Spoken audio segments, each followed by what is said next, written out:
Am I the only one that didn't know Portugal is packed with magical places? First up, Lisbon. Hop on an old tram for a real-life adventure and pretend to be a knight at São Jorge Castle. Don't miss the oceanarium with tons of fish and a giant shark. Next, Porto. See the colourful boats by the river, visit a magical bookstore straight out of a fairy tale, and ride on a bridge that looks like a giant's toy. Then, Sintra. It's like a storybook with bright castle-like buildings, a fairy tale palace on a hill, and secret gardens to explore. Madeira's up next. Ride down hills in a wooden sled, stroll through colourful gardens, and enjoy breathtaking ocean views. Finally, Lagos in Algarve.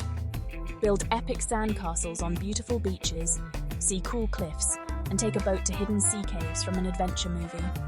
So pack your bags, because Portugal is calling for an epic adventure.